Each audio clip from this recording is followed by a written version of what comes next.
Good morning. Today, inshallah, we are going to finish the presentation on energy and enzymes.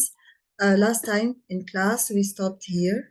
We were talking about the effect of temperature and pH on the pH, and on this slide, we're going to see the effect of temperature on enzyme action. So it's obvious that the rate of the reaction of an enzyme would change at different temperatures.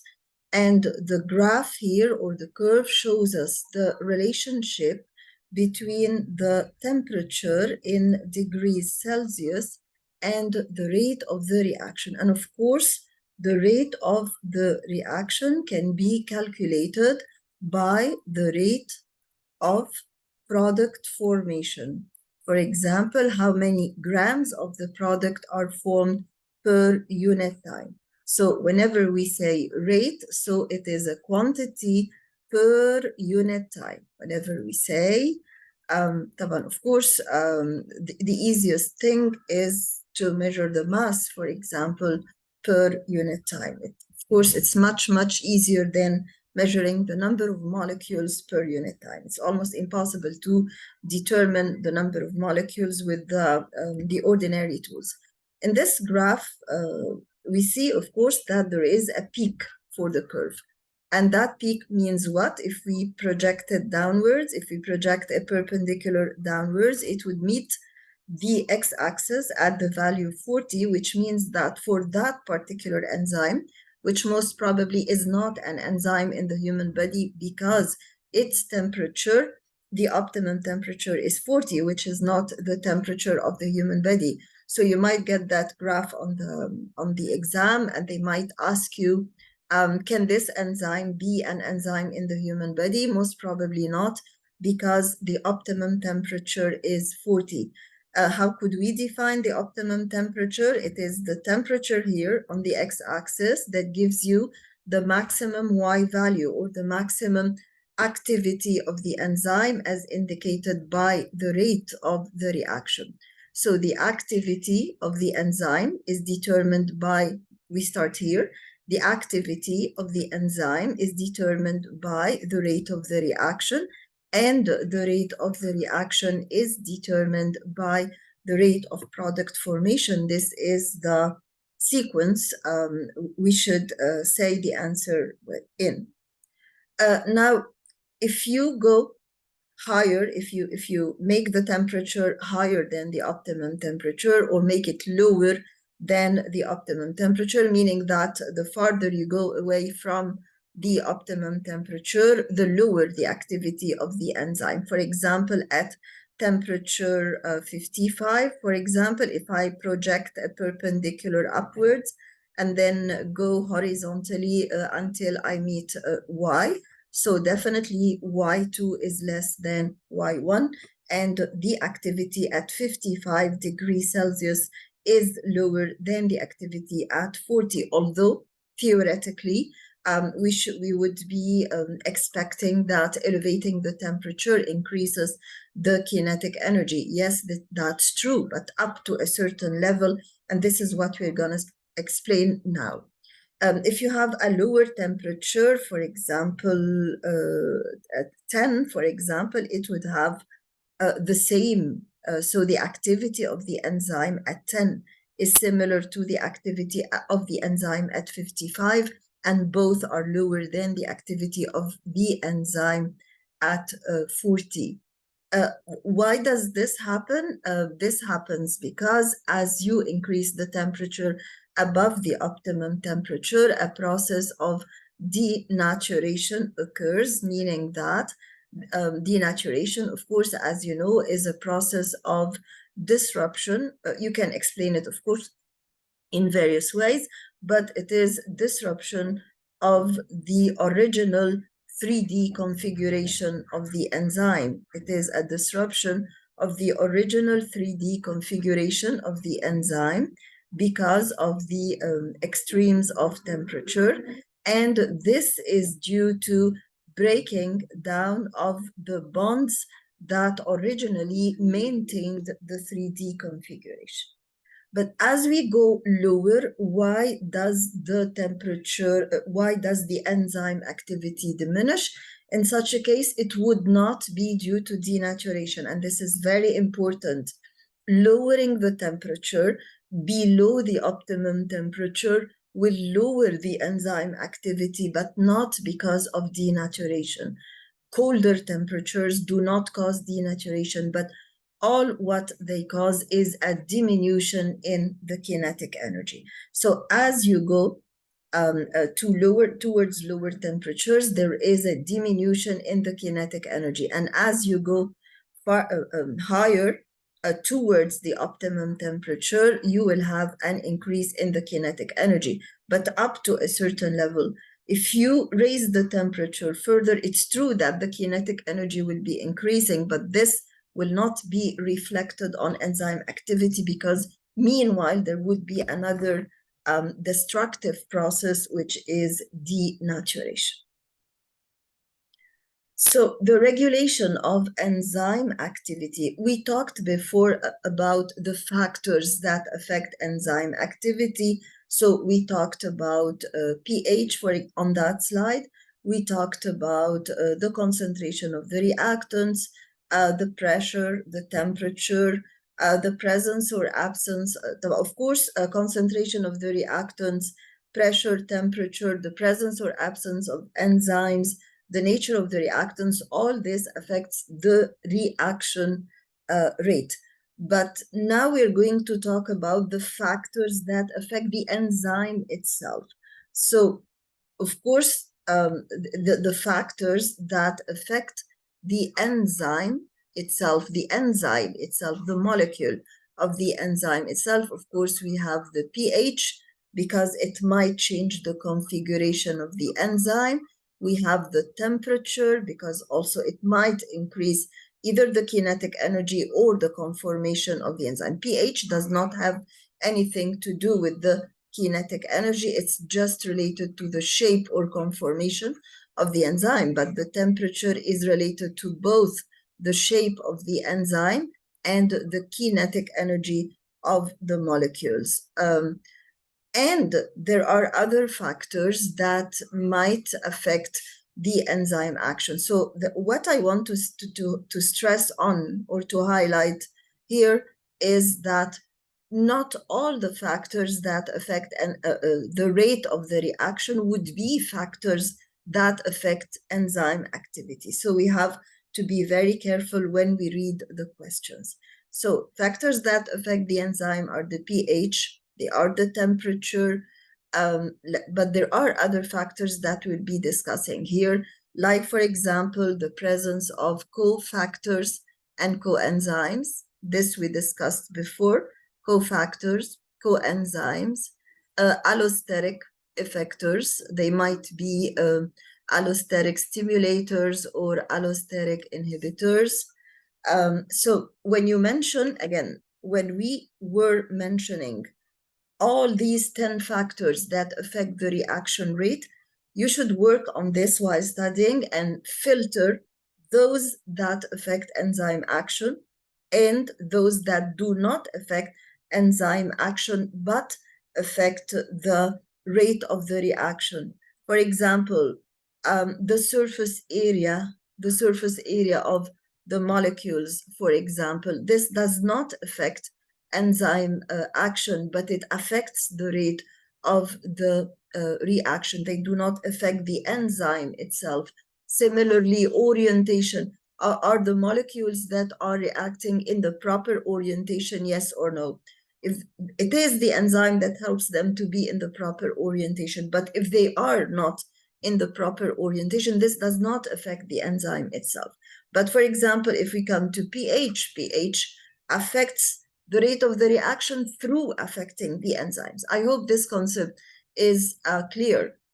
So we will be talking about new factors or more factors that affect enzyme action, including the effect of genes, because after all, enzymes are proteins, and because they are proteins, then they are their synthesis is controlled by genes. And as we know, all the somatic cells have the same common pool of genetic information. All somatic cells. Why am I saying somatic cells? Because they have the diploid number of chromosomes. All somatic cells have the same content of genetic information, or we call it the same pool of genetic information. But why aren't cells similar? Because sometimes genes are turned on or they are turned off. For example, as we said in grade 10, the pancreas has the gene for production of insulin on, but the gene for melanin production off, because the pancreas does not produce melanin. On the other hand, skin cells have the gene for melanin production on, whereas they have the gene for insulin off. So enzymes, being proteins, would have their production affected by their genes. And the cell plays this role efficiently in controlling enzyme production by turning on the genes or turning off the genes. Just like we saw, for example, that the cells could control the formation of ATP in the cells by feedback inhibition or allosteric inhibition. So one of the ways we can control enzymatic action is to switch on or switch off the genes that code for enzymes, or to regulate the enzymes via competitive inhibition that we explained in the previous class, or non-competitive inhibition. Non-competitive inhibition is mainly allosteric inhibition. And we can be asked to justify why allosteric inhibition is considered non-competitive, because the allosteric effector has nothing to do with the original active site. The allosteric effector works here in a site that is called the allosteric site, and that is completely away and far from the active site. So anything that is, any molecule that is competitive will compete with the original substrate for what? For the original active site. So any molecule that is competitive will compete with the substrate, the original substrate, for the active site. But any molecule that is an allosteric effector will have nothing to do with binding of the allosteric site, because they bind with another site on the other pole of the cell, which is the allosteric site. However, they affect the shape of the active site indirectly. So as we said in the previous class, in competitive inhibition, some compounds resemble the substrate molecules, and therefore part of them will fit into the active site and will occupy the active site so that the original substrate cannot bind. Of course, if they do this, then they will be reducing the amount of product that is being formed and diminishing the rate of formation of the product. So how can we overcome competitive inhibition? As we said in class last time, we can overcome the effect of competitive inhibition by increasing the concentration of the substrate. For example, if we have 10 active sites on 10 enzyme molecules, if we just have 10 original substrate molecules, then not all of them will be able to bind with the 10 active sites, because there are other intruders, which are the competitive inhibitors that are trying to bind with the substrate.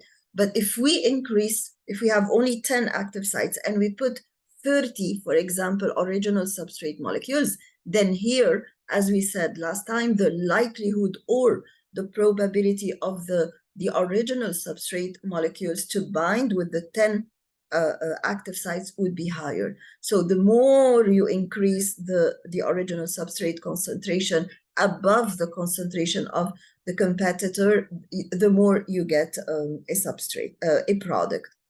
A competitive inhibition, that competitor that binds to the substrate might sometimes be kind and leave the active site once again.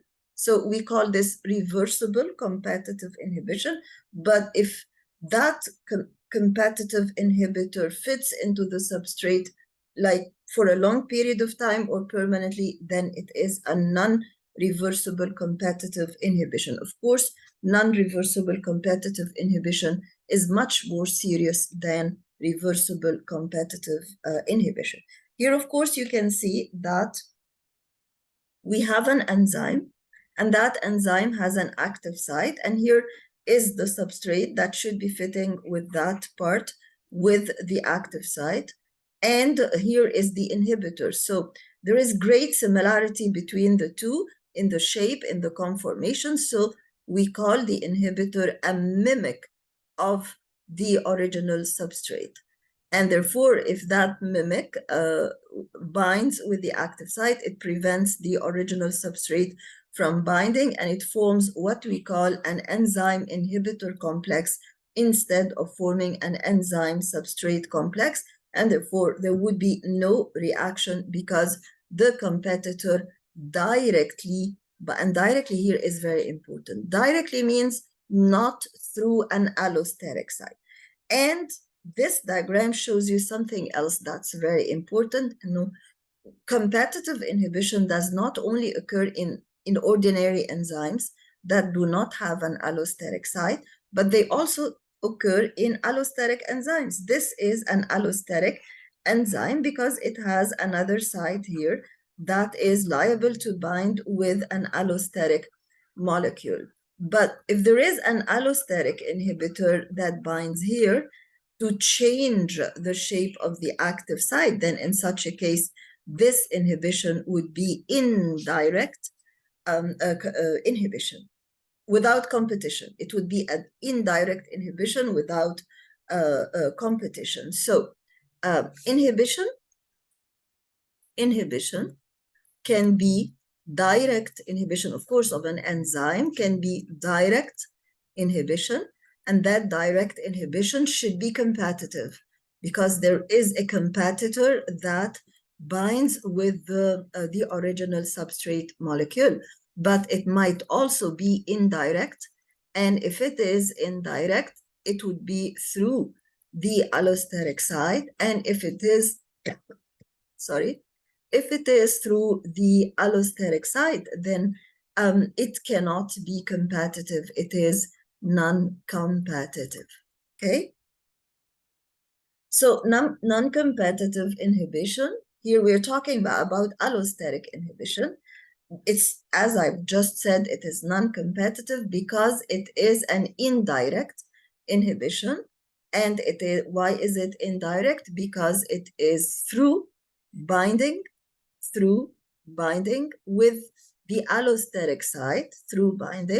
with the allosteric site, and not through binding with the active site. So it is through binding with the allosteric site, not the active one, okay?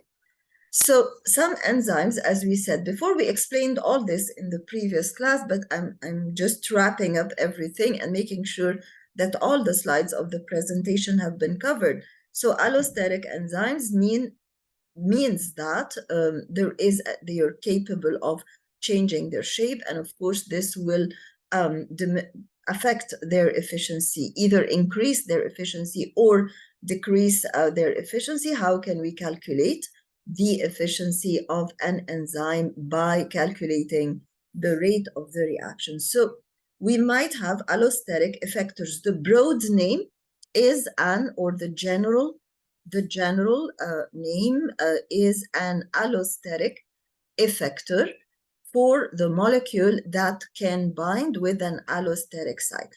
That allosteric effector can be an activator, activating the rate of the reaction, or it can be an inhibitor, inhibiting the rate of the reaction. Now we're talking about the allosteric inhibitors. They bind to a site that is distinct and separate from the active site of the enzyme. And we never call it a second active site. You can call it a second domain, and you'd better call this second domain an allosteric site. And as we have just read, the allosteric site is distinct and away from the original active site. And then when this allosteric inhibitor binds with the allosteric site, it binds in a way that inhibits the enzyme from catalyzing the allosteric, from catalyzing the reaction. How does it inhibit it? By inducing unfavorable changes in the active site, by inducing unfavorable changes in the shape of the active site, by inducing unfavorable changes in the shape of the active site. There are some enzymes that are very interesting, and those enzymes, but first of all, I'll stop sharing. I'm worried about recording. And reshare. Yes, the editing is there, alhamdulillah. And then we're going to make sure that we are recording. Yes. Oops, what did I do? Okay. So the inhibitors induce unfavorable changes in the active site. There are some enzymes that toggle between two different conformations, one active and another inactive, okay? So one active and another inactive, meaning that if an allosteric effector, that is an allosteric activator, binds with the enzyme will be activated. And sometimes there is an allosteric inhibitor that binds with the allosteric site and the enzyme gets inhibited, okay? We say that the allosteric molecule fixes or blocks the enzyme in an inhibited form or in an activated form. Here we have an example of non-competitive inhibition again. Since it is non-competitive inhibition, this means that the competitor is away from the active site. The competitor is away from the active site. It does not compete with the substrate, the original substrate with the same active site. And this is what we see here. This is the original substrate. It should be binding perfectly with the enzyme, but the problem is that we have an inhibitor, an allosteric inhibitor, that is liable to bind with the allosteric site.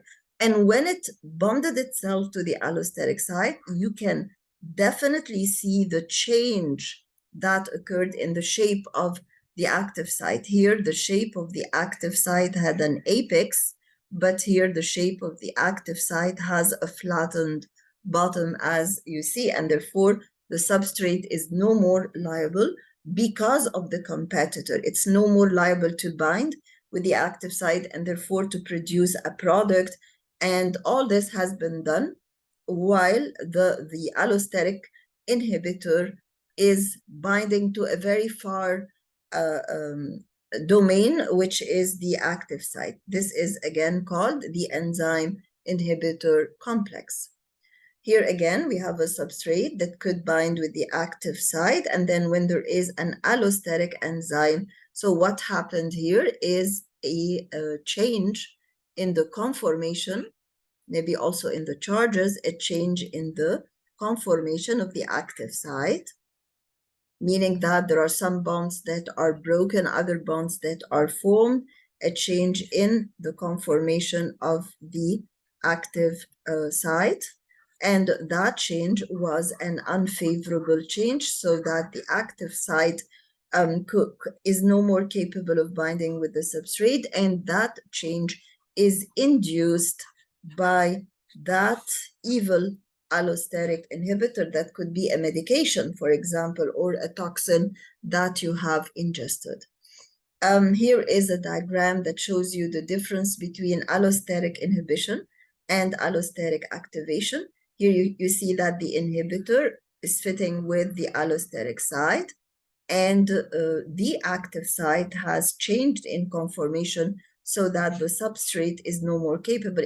It's the same concept. We're just giving more and more examples. And here, on the other hand, the active site is already altered or unfavorable, maybe because of a previous binding with an allosteric inhibitor. But when the activator binds, the substrate, the active site regains its original site that is favorable for binding with the original substrate. And here we talk about feedback inhibition. We talked before about feedback inhibition and the best example of a negative feedback, because you know that feedback inhibition could be a negative feedback inhibition or a positive feedback inhibition. First of all, what is feedback inhibition? Feedback inhibition is when part of the output of the chemical reaction, I mean the products, but this is how we say the definition, part of the output of the chemical reaction affects the input. And the input here would be the enzyme. So, for example, it might affect it negatively or it might affect it positively. So if it affects it negatively, this is called a negative feedback. We call it feedback because we are feeding the original parts or the original steps of the chemical reaction with information from the reactants. For example, when we produce ATP in the process of glycolysis, ATP will inhibit an early enzyme of glycolysis. An early enzyme, meaning an enzyme of the early steps of glycolysis, inhibit an early enzyme of glycolysis. Again, I mean an enzyme that stimulates one of the very early steps, and this is the phosphofructokinase enzyme. And therefore, the process will stop. The process will stop, and energy production or formation of ATP will diminish. Actually, it doesn't stop, but it diminishes, and therefore the formation of ATP will diminish. Here, the output is ATP, and the input is the enzyme that we are feeding with information.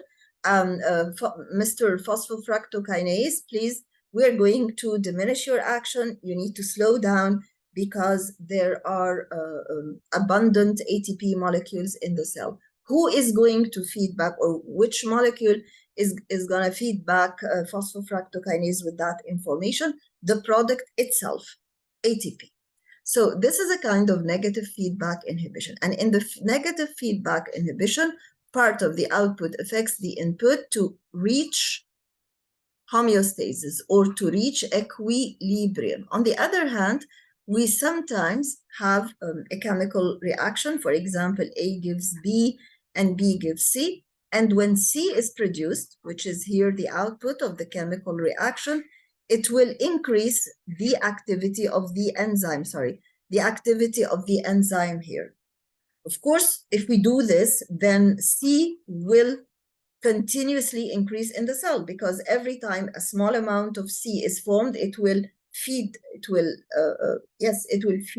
the early enzymes with information that they have to increase their rate of formation. Just increase my rate of formation. So the level of C in the cell will increase, and this is meant until we reach a peak. Okay, but this doesn't last for long. This cannot last for long. That peak is meant for a while. Like, for example, in the menstrual cycle, when estrogen exerts a positive feedback on the pituitary hormones that produce it from the Graafian follicle. So estrogen levels increase until they reach a peak that is capable of increasing the thickness of the endometrium in the uterus, and then estrogen falls down again. So menstruation occurs and degeneration of the endometrium of the uterus occurs. This is meant, but only for a while. So the majority of feedback mechanisms in the body, are negative feedback mechanisms, and only a minority is positive until we reach a peak. So here in feedback inhibition, one economical mechanism for regulating a biochemical pathway is feedback inhibition. So we saw several, let's wrap up the ways of affecting enzyme activity. We saw the regulation of genes, and then we saw the competitive and non-competitive inhibition. And then here we see the feedback inhibition. So if we open a screen like this and we say factors affecting enzyme activity, factors affecting enzyme activity. Here, I mean the enzyme itself, but of course, indirectly, the factors affecting enzyme activity will definitely affect the rate of the chemical reaction, but the reverse is not true, meaning that not all the factors, the 10 factors that affect the rate of the chemical reaction, will affect the enzyme activity. So what are the factors that affect enzyme activity? Number one, we have pH. Number two, we have temperature. Number three, we have the presence of competitors, and those competitors may be the presence of inhibitors, not the presence of competitors. And those inhibitors might be competitive inhibitors or non-competitive inhibitors. So we have here the presence of inhibitors that might be competitive inhibitors or non-competitive inhibitors. And then, of course, since we have inhibitors, then definitely we would have activators. And those activators might be allosteric activators, as we saw, or they might be prosthetic groups like cofactors and coenzymes. So they might be coenzymes, which are, again, large and organic molecules, or they might be cofactors, okay? And finally, we have the effect on the genes. So the factors affecting enzyme activity might be playing on the genes. It might be turning on or turning off the genes. Which genes? The genes that code for enzyme synthesis, since it is a protein, that code for enzyme synthesis, since it is a protein, okay? Now we move back to the feedback inhibition. So feedback inhibition is mainly for regulation of a lengthy biochemical pathway. So sometimes, as we said, the end product will act as an allosteric inhibitor for an enzyme that catalyzes in early steps in the pathway. And here you can find the intermediates. And of course, we mentioned before the importance, and it is present on the annotated diagrams of the mid-year revision that I'll be uploading very soon.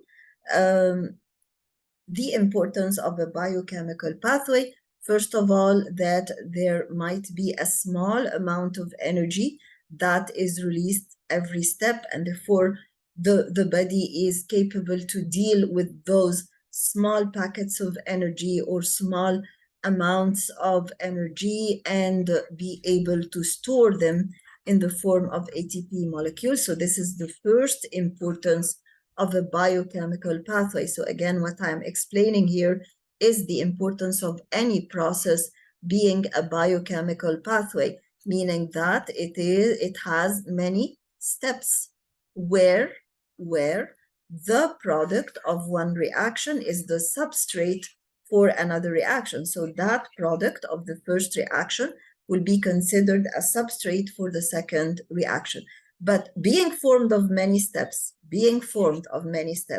and the fact that the product of one reaction is the substrate of the other reaction, these are characteristics of the biochemical pathway, not importance. The importance is that there is release of energy as small amounts, and the second importance is that those intermediates can enter other pathways.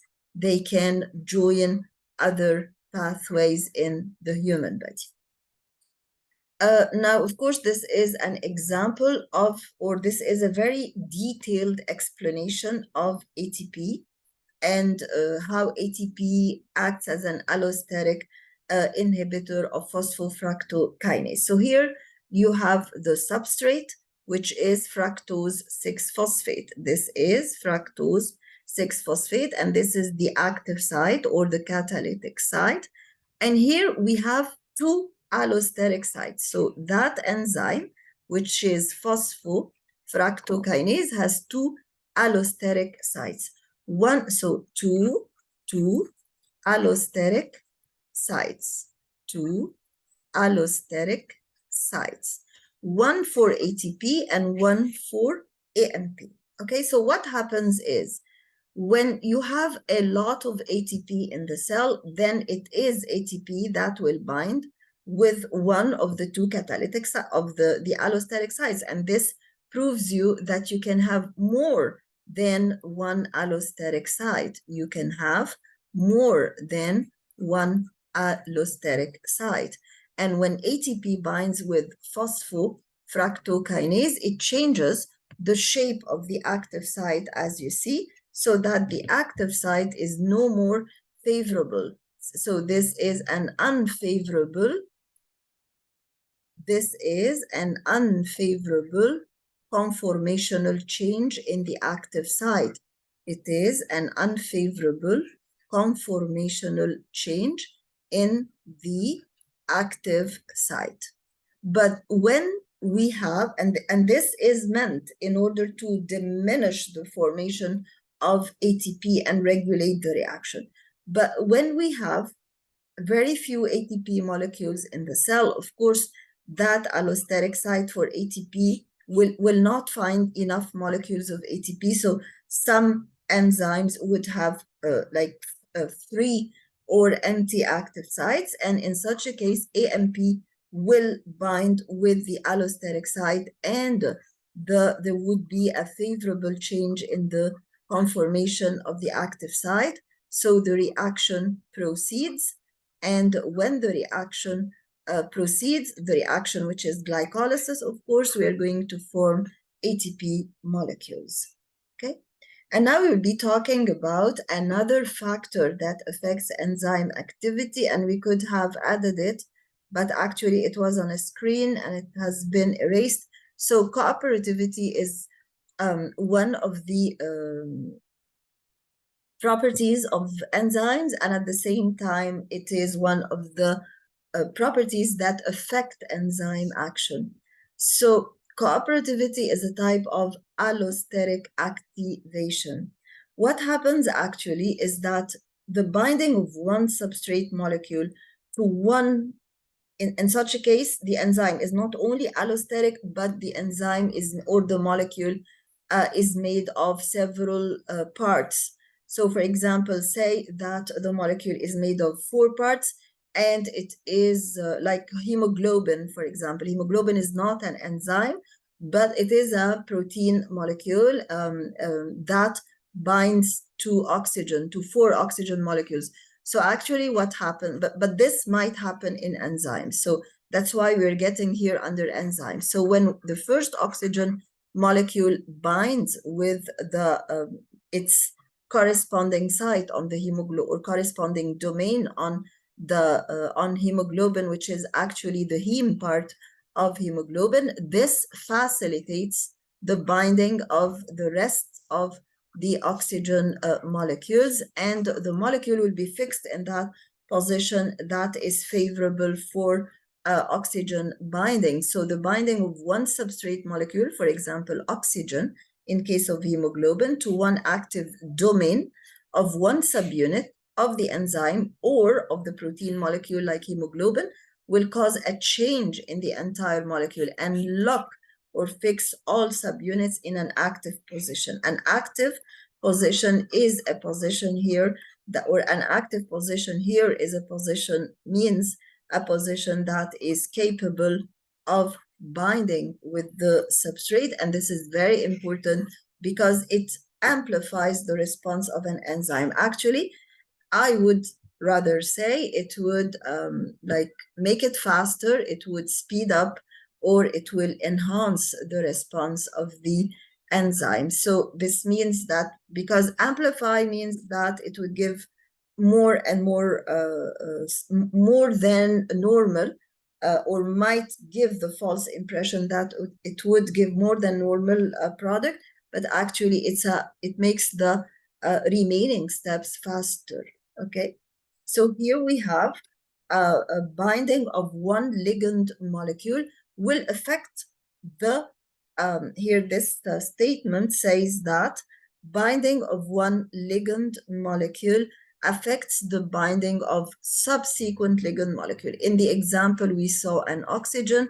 The binding of the first oxygen molecule will facilitate the binding of the remaining molecules.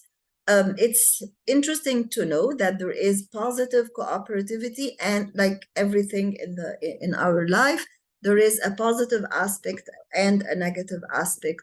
So there is or actually a positive process and the corresponding negative process. So we have just explained positive cooperativity, but there could be negative cooperativity, meaning that in other instances we would find that the binding of the first ligand molecule will hinder the binding of, so here, negative means that the binding of the first ligand molecule would hinder the binding of the rest, would hinder the binding of the rest of the molecules, the binding of the rest of the molecules. Okay, of course here there is no color chart, but we show the relation between substrate concentration and the rate of the reaction. Here this is the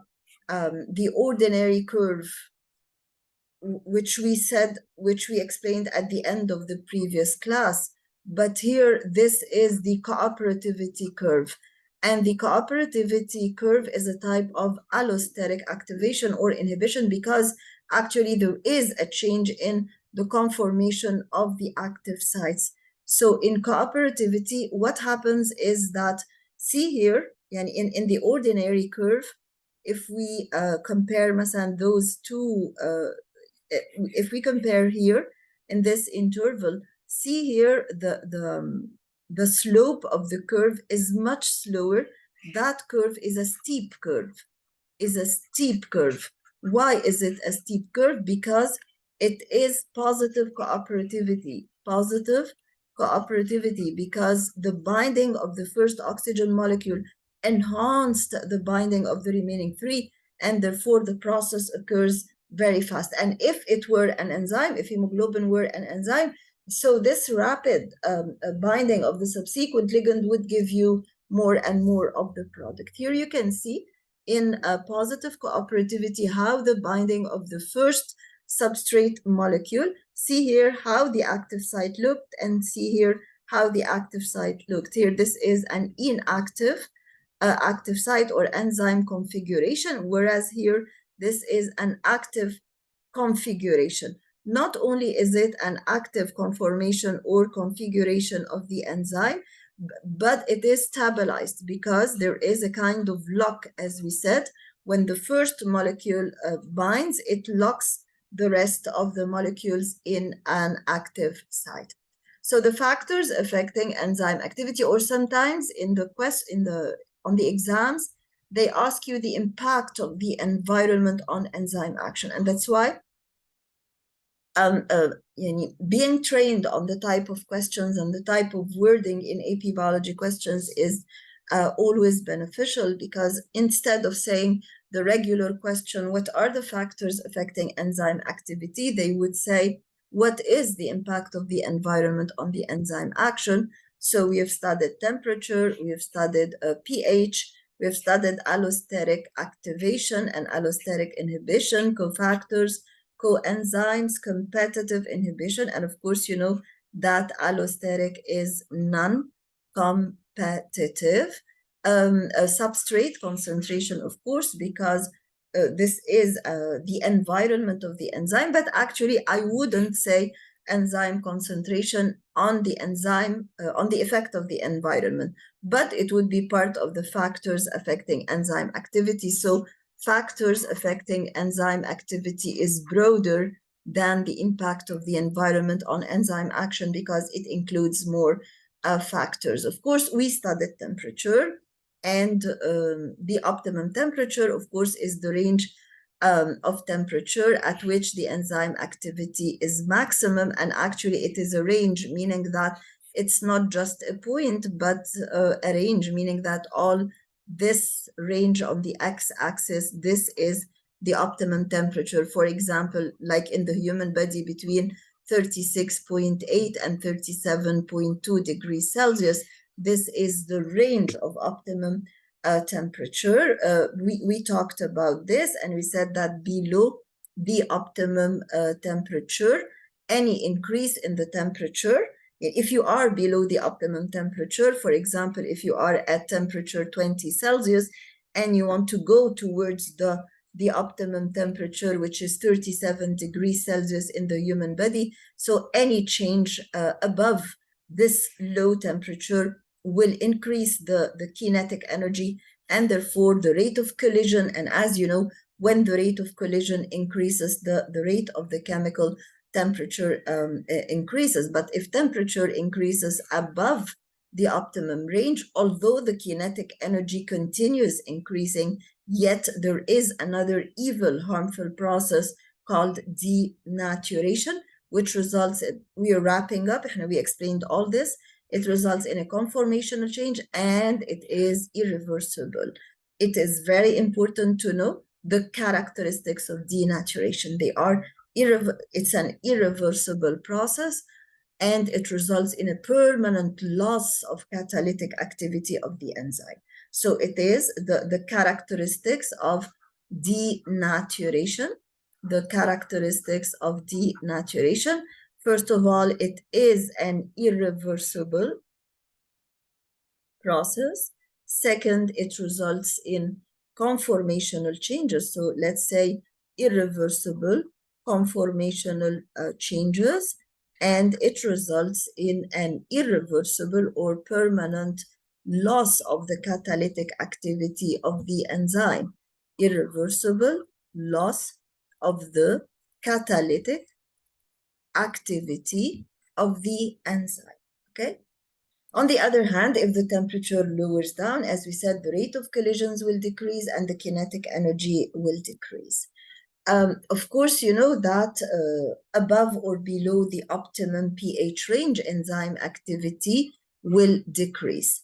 And any change above or below the optimum range, again, it is a range of pH activity. Why does the enzyme activity decrease? Again, because of denaturation, but it has nothing to do with the kinetic energy of the molecules, but it is disruption of hydrogen bond interactions. Why are hydrogen bonds important? Because hydrogen bonds play an important role in maintaining the normal or the useful 3D configuration of the enzyme. And it is important to know that pH is a log scale or a logarithmic scale, because it is minus log to the base 10 of the hydrogen ion concentration. Of course, if you have pH 6, this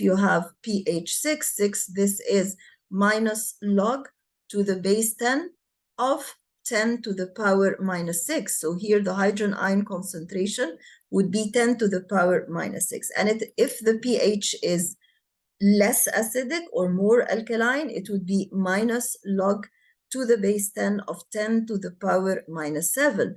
If you want to compare both, just divide them. So if you divide 10 to the power minus 6 over 10 to, if you divide 10 to the power minus 6 over 10 to the power minus 7, then here we would have 10 times. So pH 6 is 10 times more acidic than pH 7. pH 6 is 10 times more acidic than pH 7 because 10 to the power minus 6 divided by 10 to the power minus 7 is 10 to the power minus 6 multiplied by 10 to the power plus 7, which is 10 to the power 1. Okay. Now, concerning the substrate concentration and the effect of substrate concentration, here, if you don't have an enzyme, then as you increase the substrate concentration, then the rate of the reaction increases. And if you try the experiment twice and in the second time you use more substrate, then definitely you would obtain more product per unit time. So the more you increase the substrate, the more the collisions occur, the faster the reaction occurs. And here we are talking about the relationship between the substrate and the rate of the reaction, meaning how fast it is. So the rate of the reaction, as we said, it is related to the product per unit time, or it is simply how fast the reaction occurs, or how fast products are formed, how fast products are formed. Of course, if you put 10 molecules of 10 molecules of one reactant and 10 molecules of another reactant, you get a certain amount of product per unit time.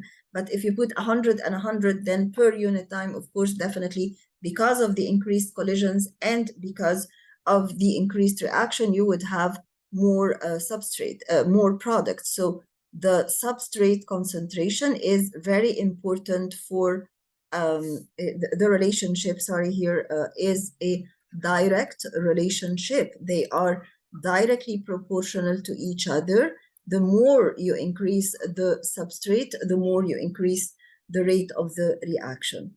Concerning enzyme concentration, of course, the more you increase the enzyme, the more the collisions with the substrate, and the more you get the product. So the reaction, again, is a direct relationship. And on the other hand, if you decrease the enzyme concentration, this means less opportunity of collisions and less opportunity of reactions, okay? But in order for you to study this factor, which is enzyme concentration, as you know, from your study of the practical work in general, whenever we study one parameter, we should keep all other parameters constant, all other parameters constant. So here we should keep, if we are studying the parameter of enzyme concentration, then we should keep the temperature constant, the volumes of the enzyme, and the substrate constant.